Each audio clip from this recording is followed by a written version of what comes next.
Здорово! Сегодня на просторах интернета можно найти кучу видео, якобы с куклами, которые двигаются сами по себе, что часто рассматривается как сильный аргумент в пользу какой-то паранормальщины. Но насколько сложно реально такое реализовать? По сути, все, что нам нужно сделать, это сдвинуть с места небольшой объект дистанционно. Насколько это сложно? Давайте разберемся. Чтобы сдвинуть что-то с места, вариантов у нас полно. В принципе, можно использовать один из этих шаговых двигателей, но у него сложности с управлением, вам скорее всего потребуется контроллер, хотя бы та же Arduino. Мы же будем использовать вот такой вот сервопривод. Он управляется именно через угол поворота, а не количество шагов. Компактен, и ему ничего не нужно для управления, кроме простейших схем. Давайте попробуем. Если глянем на документацию к этому сервоприводу, можно поначалу даже испугаться, потому что здесь описаны управляющие сигналы для него. И они выглядят так, будто требуется какой-то специальный контроллер. То есть тут специальные задержки, специальный диапазон шим, все это можно игнорировать. Им можно управлять просто за счет частоты. То есть вот это 1-2 миллисекунды, по сути, единственное, что нам тут интересно. Вот это можно считать, что нас вводят в заблуждение. Я позже покажу почему. Сам сервопривод, если посмотреть практически на любом маркетплейсе, стоит копейки. То есть даже если их тут продают по 100 штук, по 10, по 80, в основном из-за того, что они достаточно дешевые, поодиночке, 200 рублей, 300. Про другие компоненты, которые требуются для этого проекта. Это по сути операционный усилитель. Вот он. Стоимость 100 рублей за 2 штуки. Проект максимально примитивен и стоит абсолютные копейки. Кому интересна сама схема, ничего тут такого сложного нет. Никаких контроллеров, ни единой строки кода, все довольно просто.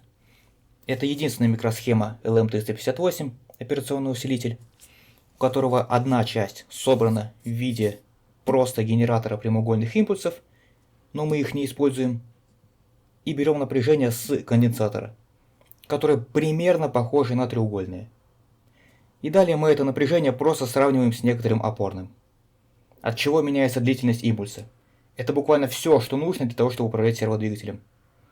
На выходе получается по сути шим, управляемое положение потенциометра, либо подачей какого-то напряжения вручную. Фактически от любого источника. Собрать такое можно в принципе на так называемой беспаечной макетной плате, которая в принципе есть в любом магазине. Выглядеть это будет примерно вот так. Это не та же самая схема, просто примерно показываю, скажем так, визуал. Реальная схема будет куда компактнее, потому что она банально проще. Либо, как сделал я в данном случае,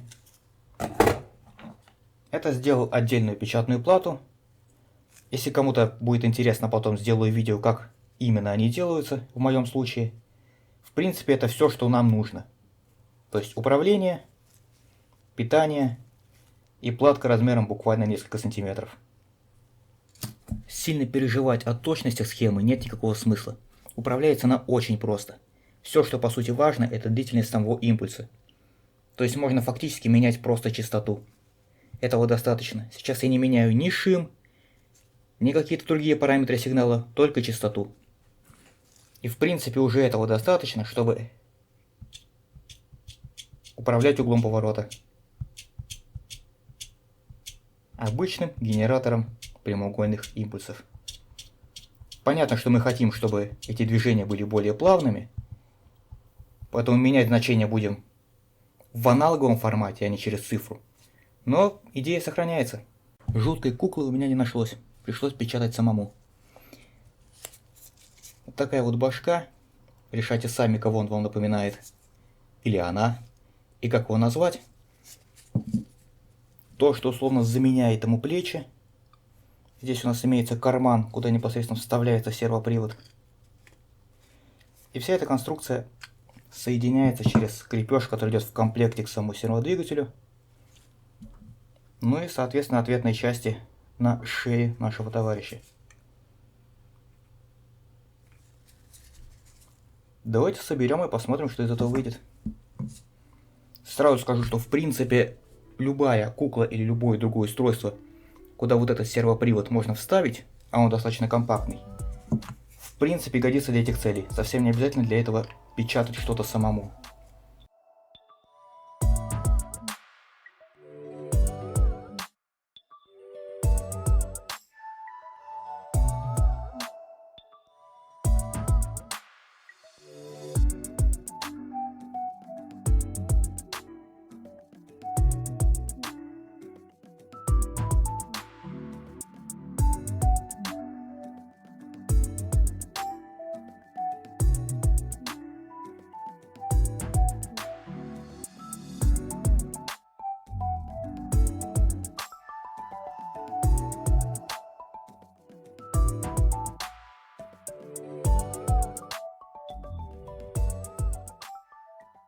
Осталось только закрепить саму шею где-то достаточно надежно, что не проблема, если вы используете готовую куклу. И в принципе готово. Чем хороша эта схема? Тем, что у нее очень высокое входное сопротивление. Фактически это значит, что можно заставить голову двигаться, просто прикоснувшись к этому управляющему проводу голыми руками. Что позволяет использовать и другие методы управления, то есть даже не делая это вручную. Один из лучших способов, на мой взгляд, это использовать оптический сенсор. Принципиально ничего не изменилось, но теперь вместо потенциометра два светочувствительных диода. По сути, ситуация та же самая. Напряжение между ними зависит от разности освещенности между ними. То есть при их движении относительно источника света, в данном случае фонарик от камеры,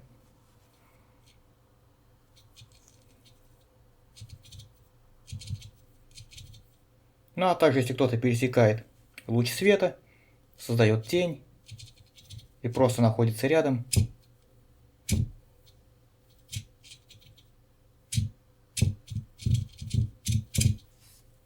то есть схема вполне может даже следовать за тенью кого-то, кто находится рядом. И поворачиваться именно к цели, а не просто в какую-то случайную, заранее выбранную сторону.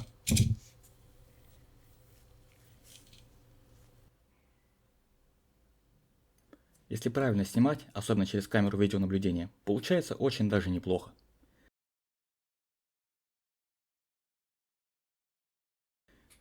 Я считаю, на этом можно закончить. Если есть какие-то вопросы, оставляйте комментарии, постараюсь ответить. Спасибо за внимание и пока.